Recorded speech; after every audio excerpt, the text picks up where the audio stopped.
আমার স্বামীর মৃত্যুর ৫ বছর পরই ভাসুরের সাথে বিয়ের প্রস্তাব রাখে আমার শাশুড়ি। আমার ভাসুরকে আমি কখনো সচক্ষে দেখিনি, শুধু জানি ওনার নাম শাহজিন মির্জা, নামকরা কার্ডিওলজিস্ট। বিয়ের পর এই ১ বছর তাকে কখনো বাড়িতে আসতে দেখিনি। আমার ননদ সামিরার মুখেও কখনো তার বড় ভাইয়ের কথা খুব একটা শুনিনি। এমনকি আমার শ্বশুর শাশুড়িও ওনার ব্যাপারে কেমন যেন উদাসীন, তেমন একটা মাথা ঘামায় না। কোনো এক অজ্ঞাত কারণে তাকে হয়তো মির্জা পরিবার থেকে আড়াল করে রাখা হয়েছে। মূলত আমি সাজিদ মির্জার বিয়ে করব না বলে আজ ওর বাড়ি থেকে এভাবে পালিয়ে এসেছি। শিরদার কথা শুনে তার পাশে সিটে বসা ভদ্র মহিলার কপালে ভাঁজ পড়ল। ভদ্র মহিলার নাম কমলা, কিন্তু তার সৌন্দর্য দেখে লোক তাকে কমলা সুন্দরী বলে ডাকে।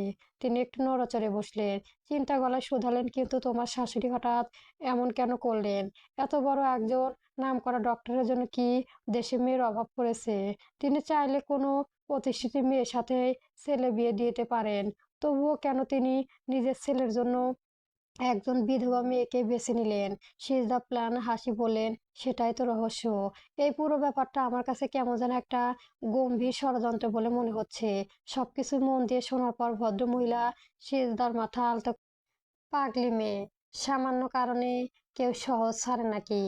বিয়ে করতে না চাইলে সরাসরি মানা করে দিতে পারতে, নয়তো নিজের বাপের বাড়িতে চলে যেতে পারতে।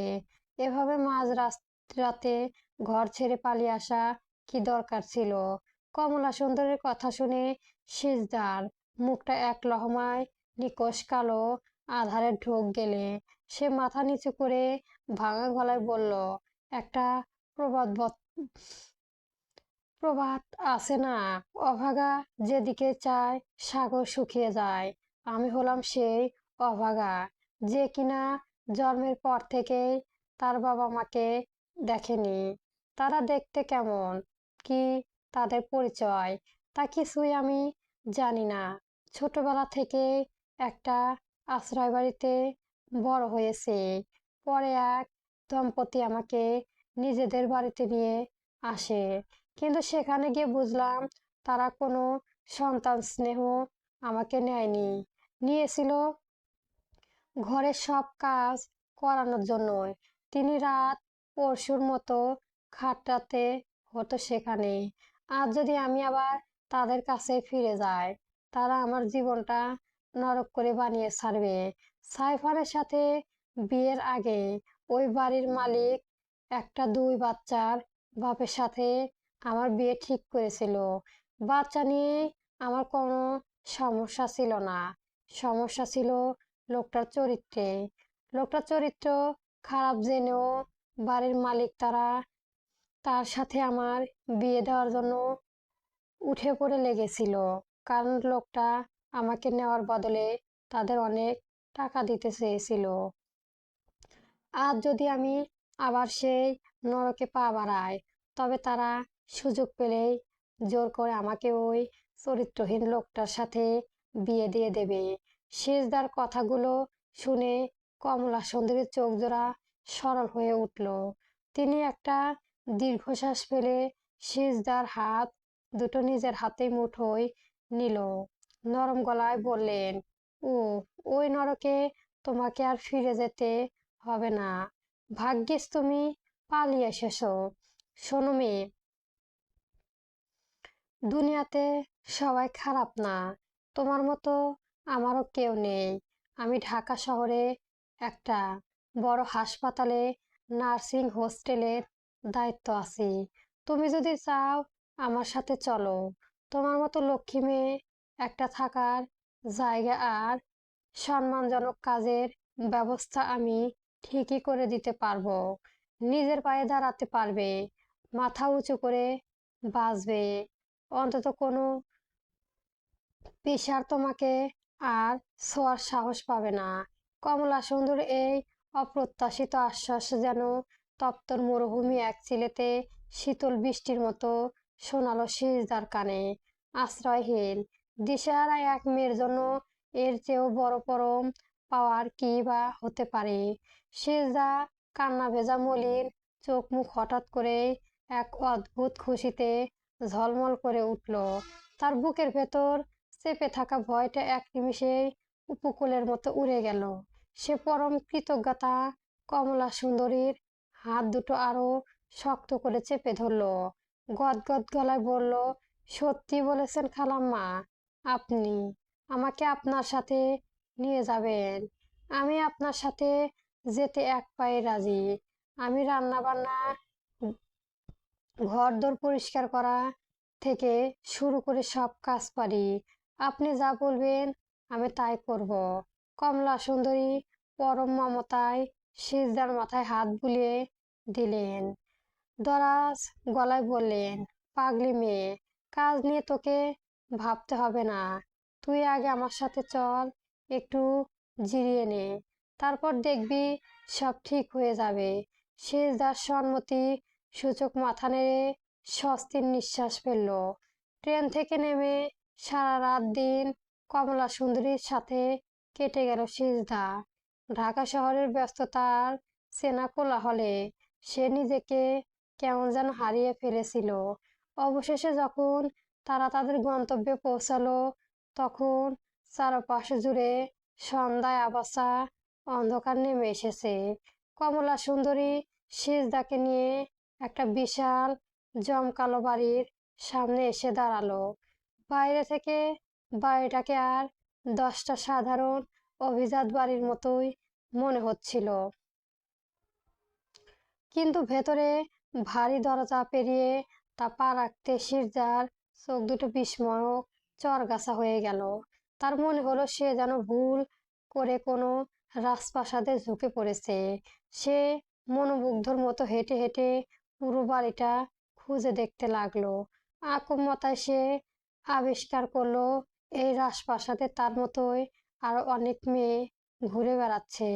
অদ্ভুত ব্যাপার হলো, প্রতিটি মেয়েই অসম্ভব রূপবতী, যেন বেছে বেছে দেশের সবচেয়ে সুন্দরী মেয়েদের এখানে জড়ো করা হয়েছে। তাদের প্রত্যেকের গায়ের রং দুধে আলতা নিখুঁত, মেকআপে ঢাকা মুখ, আর ঠোঁটে মাখানো রক্তলাল গাঢ় লিপস্টিক।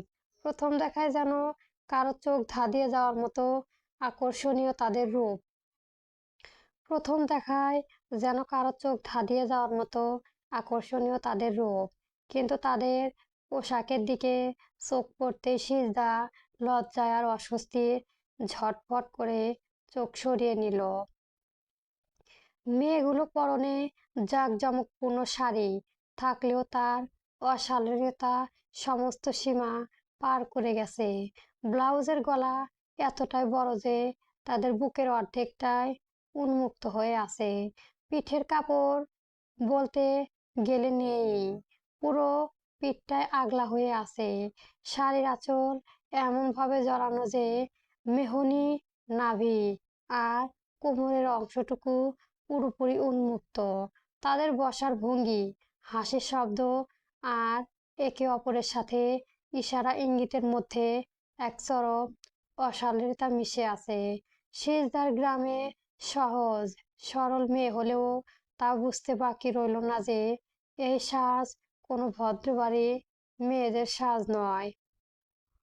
লোকচক্ষুর আড়ালে থাকা অন্ধকার জগতে মেয়েরা যেভাবে খরদ্দ আকর্ষণীয় জন্য শরীর প্রদর্শন করে সাজে, এরা ঠিক সেভাবে সেজে গুজে বসে আছে।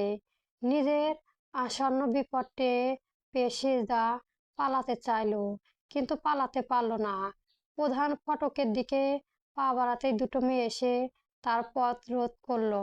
সিজদা কিছু বুঝে ওঠার আগেই পেছন থেকে কেউ একজন তাকে সজোরে ধাক্কা দিয়ে পাশে একটু অন্ধকার ঘরের ভেতরে ছুড়িয়ে দিল। পর মুহূর্তেই পেছনে ভারী দরজাটা ঠাস করে বন্ধ হয়ে গেল। ধাক্কা সামলে মেঝে থেকে উঠে দাঁড়াতেই সিজদা বুকের ভেতরটা হিম হয়ে গেল। ঘরটা তীব্র মদের গন্ধ। বিছানার পাশে সোফার আগে থেকেই দুজন মাঝবয়সী পুরুষ বসেছিল। সিজদাকে ভেতরে পড়তে দেখে তারা হাতের গ্লাস নামিয়ে রাখলো। তাদের চোখে মুখে উপচে পড়েছে হিংস্র কামুকতা। সিজদার দিকে তাকিয়ে তারা কুৎসিত হাসি হাসলো। এরপর ধীরে পায়ে তার দিকে এগিয়ে আসতে লাগলো। তাদের চাহনি আর অবয়ব দেখে সিজদা দেওয়ালের পিঠে ঠেলিয়ে দিল। নিজের সমস্ত শক্তি দিয়ে কান্না চেপে কাপা গলায় বলল, আপনারা আমার দিকে এভাবে এগোচ্ছেন কেন? কি করতে চাইছেন আপনারা? দূরে থাকুন। লোক দুটো নিজেদের মধ্যে একবার তাকালো। তারপর আরেকজন বিবেকিতভাবে জিভ দিয়ে নিজের শুকনো ঠোঁট দুটো ভিজিয়ে নিল। অশালীন ভঙ্গি সিজদা দিকে আরো এক পা এগিয়ে এসে ফিসফিসিয়ে বলল, বাসর করতে চাইছি সুন্দরী, বিয়ে ছাড়া বাসর। বাসর করতে চাইছি সুন্দরী, বিয়ে ছাড়া বাসর। কি করব বল? চোখের সামনে এমন কষা মাল দেখে তর সইছে না পাখি। কথাটা শেষ হতে লোকটা কুৎসিত শব্দ করে হেসে উঠল এবং সিজদার শাড়ির আঁচল লক্ষ্য করে হাত বাড়ালো। লোকটার দুটো মুখে তপ্ত মদপ্ত নিঃশ্বাস সিজদার গাল ছুঁয়ে গেল। সিজদার মনে হলো দম আটকে সে এখনই মরে যাবে। লোকটা যেই না তার শাড়ির আঁচলে খপ করে হাতে দিতে গেল, সিজদা নিজের সমস্ত শক্তি এক করে পেছনে দেওয়ালে হাত হাতারে লাগলো। আচমকায় তার হাত স্পর্শ করলো দেওয়ালে ঝুলনো একটা ভারী পিতলের অ্যান্টিক শোপিস। সিজদার কালক্ষেপণ না করেই শোপিসটা টেনে নিয়ে পুরো শক্তি দিয়েই প্রথমে লোকটাকে কপালে সজোরে আঘাত করলো। আহ! একটা পৈশাচিত্র আর্তনাদ করে লোকটা কপালে চেপে মেঝেতে বসে পড়ল। আঙুল ফাঁক দিয়ে ফিকনি দিয়ে রত্ন গড়িয়ে পড়েছে তার। দ্বিতীয় লোকটা এই আকম্মিত হামলায় পুরোপুরি হতভম্ব হয়ে গেল। সে রাগে গর্জে উঠে সিজদাকে ধরে যাওয়ার আগেই সিজদার হাতে ভারী শোপিস দিয়ে তার বুকেও একটা জোরদার ধাক্কা মেরে দরজার দিকে ছুটল। ভেতরে ভয়ার্থক চিৎকার আর ধস্তাধস্তির শব্দ শুনে বাইরের পাহারারা দেওয়া দুটো মেয়ে তাড়াতাড়ি করে চাবি দিয়ে দরজা খুলে ভেতরে ঢুকলো। ঘরের ভেতরে অবস্থা দেখে তাদের চোখ কপালে উঠল। একজন চিৎকার করে সিজদাকে গালিগালাজ করে উঠল, হারামজাদি, এত বড় সাহস তোর! আমাদের খরদদের গায়ে হাত তুললি! মেয়েটা সিজদার দিকে তেড়ে আসতে সিজদা উন্মুক্তর মতো হাতের পিতলের শোপিসটা দিয়ে তার মুখেও সজোরে আঘাত করলো। অন্য মেয়েটি ভয়ে একপাশে সরে যেতে সিজদা তাকে ধাক্কা দিয়ে ফেলে ঘর থেকে ছিটকে বেরিয়ে এলো। প্রাণ ভয়ে করিডোরের দিকে পাগলের মতো দৌড়াতে লাগলো সিজদা। তার চারপাশে রাজপ্রাসাদের মতো আলোয় ঝলমলে বাড়িটা এখন একটা নরককুণ্ডের মতো মনে হচ্ছে। তার বুক ফেটে কান্না আসছিল, চোখ ঝাপসা হয়ে আসছিল আতঙ্কে। দৌড়াতে দৌড়াতে সদর দরজার কাছাকাছি আসতে আচমকা কার সাথে যেন ধাক্কা খেয়ে সে মেঝেতে আছড়ে খেয়ে পড়ল। ব্যথায় আর ভয়ে কুঁকড়ে গিয়ে সিজদা যখন মেঝেতে পড়ে হাঁপাচ্ছে, তখন সে খেয়াল করলো সে কারো পায়ের কাছে এসে পড়েছে। কাঁপতে কাঁপতে চোখ তুলে তাকাতেই সিজদার বুকের ভেতর আসার এক মস্ত বড় আলো জ্বলে উঠল। তার সামনে আর কেউ নয়, স্বয়ং কমলা সুন্দরী দাঁড়িয়ে আছে। সিজদা যেন হাতে চাঁদ পেল। সে পরম আকুতিতে কমলা সুন্দরীর পা দুটো জড়িয়ে ধরে কেঁদে উঠল, খালাম্মা, আপনি এসেছেন! দেখুন না, আমি ভুল করে কোন নরকে ঢুকে পড়েছি। এখনকার মানুষগুলো খুব খালাম্মা, খালাম্মা, আমাকে এখান থেকে নিয়ে চলুন খালাম্মা, দয়া করে আমাকে বাঁচান। সিজদা কান্না ভেজা চোখ আকুতি মিনতি দেখে কমলা সুন্দরী প্রথমে স্থির হয়ে দাঁড়িয়ে রইল। তারপর আচমকাই তার ঠোঁটের কোণে প্রশাসিত হাসি ফুটে উঠল। সেই হাসি ধীরে ধীরে রূপ নিল এক ভয়ঙ্কর অট্টহাসিতে। পুরো হলঘর জুড়ে তার সেই হাড় হিম করা হো হো শব্দ প্রতিধ্বনিত হতে লাগলো। সিজদা স্তব্ধ হয়ে গেল। তার কান্নার শব্দ থমকে গেল সহসা। সে বিস্ময় আর আতঙ্ক ভরা চোখে কমলা সুন্দরীর মুখের দিকে তাকিয়ে রইল। এ কোন কমলা সুন্দরী? ট্রেনে সেই দয়াময়ী দরদি খালাম্মা কোথায় গেল? পর মুহূর্তে কমলা সুন্দরী তার হাসির মুখোশটা এক ঝলকায় ছুঁড়ে ফেলে দিয়ে ভয়ার্ত অগ্নিমুক্ত ধারণ করলেন। তিনি নিচু হয়ে সিজদার চুলের মুঠি শক্ত করে চেপে ধরলেন। তীব্র আক্রোশে সিজদার চুল ধরে টেনে তাকে নিচ থেকে শূন্যে তুলে দাঁড় করালেন। ব্যথায় সিজদা মুখ দিয়ে তীব্র আর্তনাদ বেরিয়ে এলো। কমলা সুন্দরী সিজদার মুখের খুব কাছে নিজের মুখটা এনে চিবিয়ে চিবিয়ে বললেন, কি বললি? ভুল করে ঢুকে পড়েছিস। ওরে আমার সোনা পাখি। কমলা সুন্দরী কাউকে ভুল করে নিয়ে আসে না, যা করে জেনে শুনেই আর হিসাব কষেই করে। তুই যাকে নরক বলেছিস, এটা আমার রাজত্ব, আর এই সাম্রাজ্যের রানী হলাম আমি। এখানকার সবাই আমাকে মহারানী বলে ডাকে। সিজদার চোখের জল শুকিয়ে পাথরের মতো হয়ে গেল। কমলা সুন্দরী তার চুলের মুঠি আরো শক্ত করে টেনে ধরে হিংস্র গলায় বললেন, শোন মেয়ে, এই কমলা সুন্দরী খাঁচায় একবার যে পাখি এসে ডানা ঝাপটায়, তার বাইরে যাওয়ার সব রাস্তা চিরকালের মতো বন্ধ হয়ে যায়। এখন থেকে বের হওয়ার একটা পথ আছে, তা হলো লাশ হয়ে বের হওয়া। অনেকদিন পর তোর মতো একটা নিখুঁত দুধে আলতা মাল পেয়েছি। তোকে এত সহজে ছেড়ে দেব ভেবেছিস? মহারানীর কথাগুলো বিষাক্ত তীরের মতো এসে সিজদার বুকে বিঁধল। তার পুরো শরীর অবশ হয়ে আসছিল, কিন্তু বাঁচার শেষ চেষ্টা সে আবার হাঁটু গেজে বসে মহারানীর পা দুটো জড়িয়ে ধরল। প্রধন্যত গলায় বলল, আমি খারাপ মেয়ে নই খালা, আলাদা হয় লাগে। আমাকে প্লিজ এখান থেকে যেতে দিন। আমার কাছে কিছু টাকা গয়না আছে, আমি আপনাকে সব দিয়ে দিচ্ছি, বিনিময়ে শুধু আমাকে যেতে দিন খালা। আমি সত্যি কোনো খারাপ মেয়ে নয়। সিজদার বুক ফাটা আকুতি শুনে মহারানী পাথরের মন এক চুলও গড়ল না, বরং তিনি উপহাসের ভঙ্গিতেই ঝরা দিয়ে সিজদাকে দূরে সরিয়ে দিলেন। আবারও নিচু হয়ে সিজদার চুলের মুঠি শক্ত করে মুঠোয় পুরলেন। কুপিত কণ্ঠে বললেন, রাখ তোর টাকার গয়না।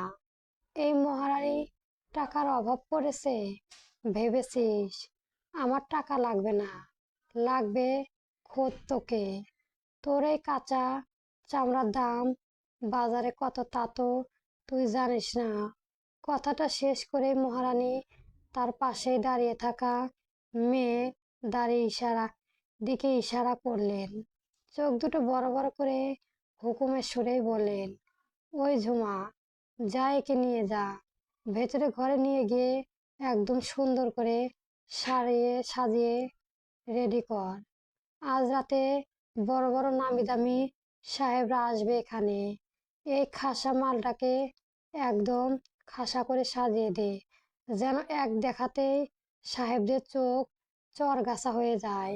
ঝুমা মাথা নেড়ে সিজদার দিকে এগোতেই সিজদা সাপের ন্যায় ফুঁসে উঠল। দুহাতে নিজের ছেঁড়া শাড়িটা ঝাপটে ধরে ধরে বসলো।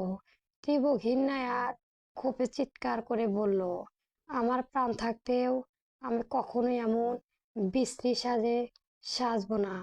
আপনারা মেরে ফেললেও আমি এই নোংরা কাজ করব না। সিজদা এহেন কার্যে মহারানী সহ্যের সীমা পার হয়ে গেলেন। তিনি বাঘিনীর মতো গর্জে উঠে সিজদার দিকে এগিয়ে এলেন। সিজদা কিছু বোঝা ওঠার আগে তার গায়ে সজোরে এক থাপ্পড় বসিয়ে দিলেন। থাপ্পড়ের তীব্র আঘাতে সিজদা ভারসাম্য সামলাতে না পেরে মেঝেতে ছিটকে পড়ে গেলেন। আবার আলোয় দেখা গেল তার নরম ঠোঁটের কোণায় ফেটে গিয়ে টকটকে লাল রক্ত গড়িয়ে পড়েছে। মেঝেতে পড়ে থাকা সিজদার দিকে তাকিয়ে মহারানী দাঁত কিরমির করে বললেন, এখানে সোজা আঙুলে ঘি না উঠলে আঙুল কিভাবে বাঁকা করতে হয় তা এই মহারানী খুব ভালো করে জানা আছে। অনেক দেখেছি তোর মতো সতী সাবিত্রী। আজ রাতে তোর সব তেজ আমি ভেঙে গুঁড়ো করে দেব। নরম বিছানা কাঠের পুতুলের ন্যায় সে বসে রয়েছে সিজদা। তার গায়ে জড়ানো অশালীন পোশাক আর রক্তলাল লিপস্টিক তার চোখের জলকে আরো বেশি করুণ করে তুলেছে। সিজদার নিথর শরীরে কোনো স্পন্দন নেই, কেবল তার চোখের কোনায় অঝরে ঝরায় জল গড়িয়ে পড়েছে। সে শান্তপনে চোখের জল মুছে নিল। আকর্ষণ তার নজর পড়ল বিছানার চাঁদের উপর। সে কোনো বিলম্বে না করে বিছানার চাদর উঠিয়ে নিজেকে ঢেকে নিল। ঠিক তখনই বাইরে থেকে পায়ের আওয়াজ পাওয়া গেল। সিজদা তার কোমরে গুঁজে রাখা ছুরিটা খুব সাবধানে বের করলো। তার ভাবনার মাঝে দরজা ঘরে ঢুকলো এক দীর্ঘদেহী পুরুষ। সিজদা কিছু না ভেবে প্রাণপণে ছুরিটি তার বুকের দিকে চালিয়ে দিল, কিন্তু পরক্ষণে এক শক্তিশালী তার কজি খপ করে ধরে ফেললো। সিজদা মৃদু আর্তনাদ করে চোখ খুলে সামনে তাকাতেই তার পায়ের তলা থেকে যেন মাটি সরে গেল। পরবর্তী গল্প পেতে আমার চ্যানেলটি সবার আগে সাবস্ক্রাইব করে রাখবেন বন্ধুরা, এবং গল্পটি কেমন হয়েছে অবশ্যই কমেন্ট বক্সে জানাবেন। ধন্যবাদ। গল্প একটা তুমি আসো চলবে।